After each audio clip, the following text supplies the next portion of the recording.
Alright guys, in today's tutorial we're going to be talking about muscarinic agonists, where you'll be surprised at the image you're seeing right here. Now this species of mushroom is called Amanita muscaria.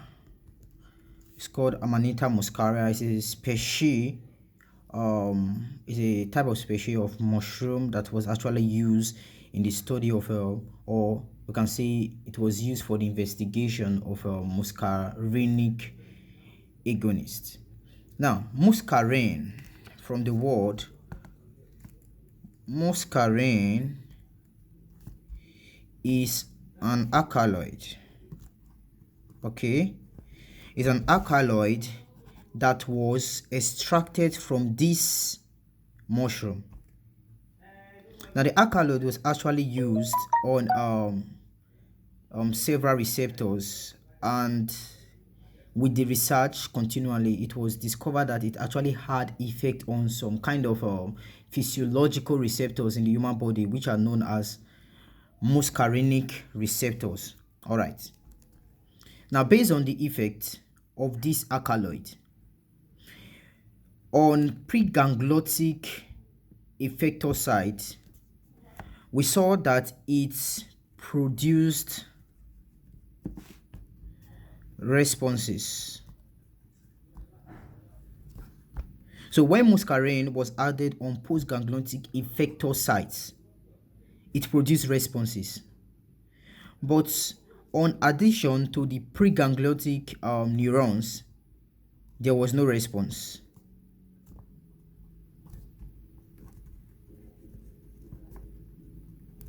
So this therefore formed a basic for classifying cholinergic receptors. So therefore we can say that these cholinergic receptors are further divided into two parts: the preganglionic cholinergic receptors and the postganglionic cholinergic receptors. Now, like we said before, the preganglionic cholinergic receptors are those that did not produce any response to muscarine, and the postganglionic cholinergic receptors are those which, upon the effect of muscarine, manifested some kind of parasympathetic pathway. Their effect was similar to those of the manifestations of the parasympathetic pathway. And as such, we can say that receptors that responded to muscarine are called muscarinic receptors. We are not stopping there. We can further say that these muscarinic receptors are further subdivided. We have the subtypes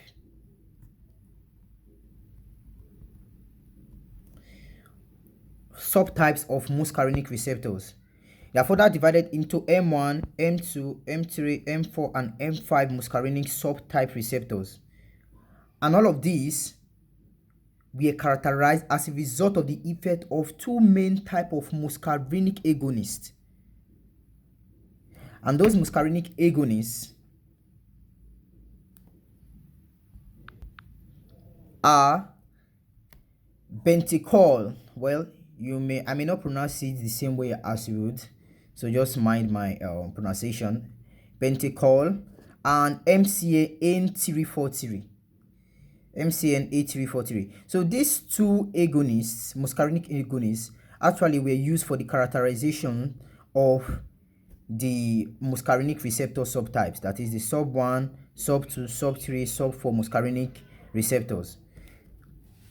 M1 muscarinic subtype receptors are referred to as or designated as ganglionic receptors, and the other type, which is the M2, are designated as autonomic receptors. Now, let's know a little bit more about these muscarinic receptors, how they are stimulated, how their action is brought about. Now, muscarinic receptors are G proteins coupled receptors. All right, they are G proteins coupled receptors. When they are stimulated, they actually activate phosphokinase C. All right, they activate phosphokinase C, which results in increase in inositol 1,4,5 triphosphate and diacylglycerol. All right, diacylglycerol. Now, when those two are mobilized, that is inositol 1,4,5 triphosphate and diacylglycerol, when they are mobilized, they increase intracellular calcium.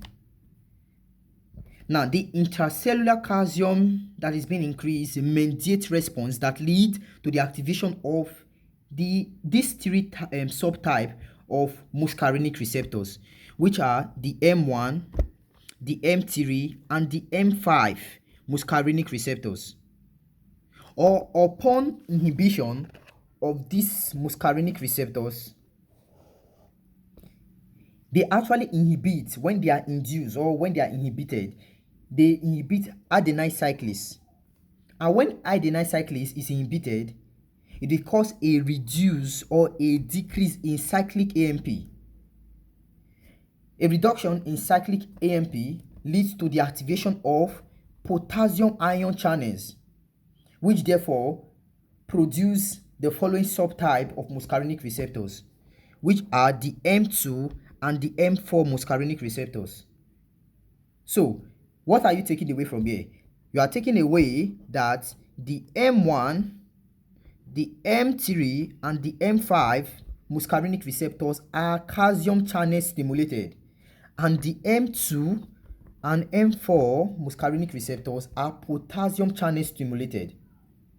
All right, so let's just move a little further to nicotinic receptors. Now, you will see that I wrote conversely here. Conversely simply means they act in opposite way as the previous, what we discussed earlier. They actually behave in a converse way. That is the opposite of what we are talking about is now what we are discussing now. Now, nicotinic receptors, this is the preganglionic and this is the postganglionic. Now, this is the point of confluence, which is the ganglion. All right. Now, when nicotinic receptors are stimulated on this fiber, on the preganglionic of neuromuscular motors, they actually produce response. All right, so they produce response, unlike muscarinic agonist or muscarine. We discovered that when we actually put it on the preganglionic, there was no response, but on this one, on the preganglionic, there was response, and on the postganglionic effector tissues, there was no response. So that is why I actually made use of the term conversely. All right, so receptors therefore stimulated. Receptors therefore stimulated by nicotine are called nicotinic acetylcholine receptors. So important things that you need to know about these nicotinic receptors. Number one, nicotinic receptors are cation based channels. They are cation based channels, and they mediate physiological responses at a very high rate. That is, they are easily excited, like excitatory synaptic transmission, especially at the ganglion. All right, so muscarinic receptor agonists, let's talk about them. Muscarinic receptor agonists, also known as MRAs, are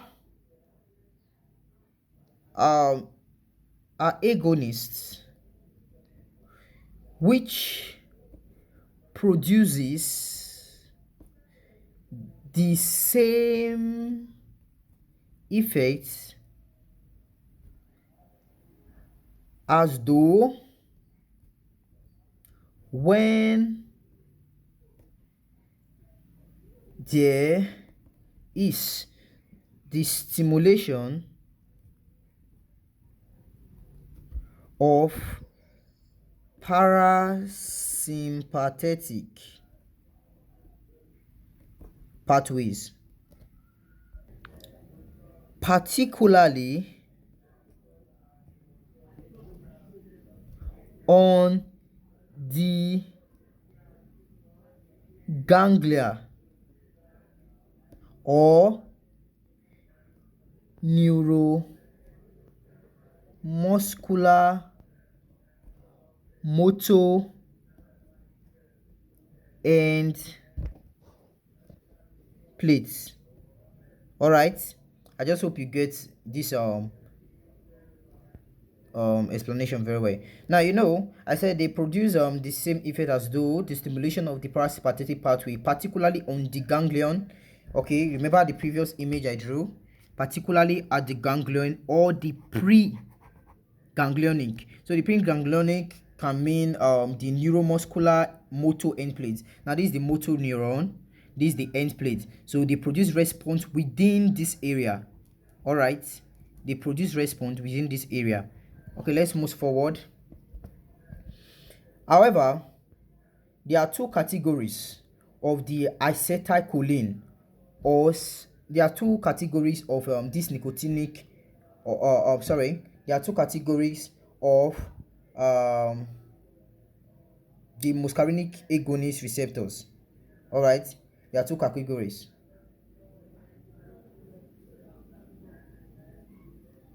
Number one category are the acetylcholine and synthetic cholinesters, and the other side or the other class are the naturally occurring muscarinic agonists.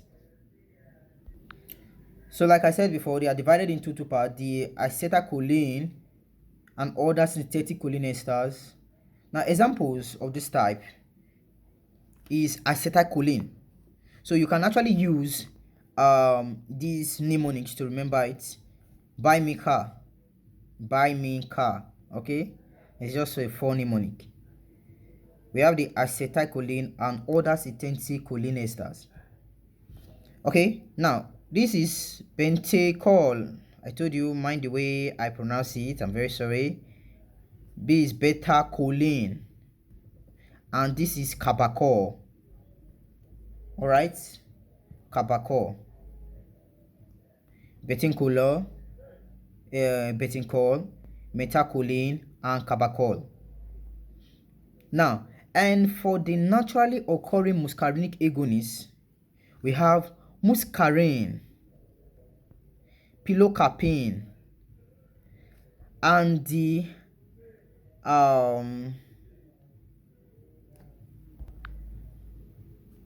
arecholine. Mind my pronunciation, arecholine. All right, now there is something that you must know. You see that I drew a particular image here. Let's all say this is muscarinic receptor and this is nicotinic receptors. Now this acetylcholine and other synthetic cholinesters, they actually act together. They act on both muscarinic receptors and nicotinic receptors, but the responses they produce is what now make the difference. On these muscarinic receptors, acetylcholine and other synthetic cholinesters will actually produce a greater effect. As you can see, it produces a greater effect compared to when it acts on the nicotinic receptors. It produces a lesser response. So this is all I have for you today. Do have a nice day. Thank you.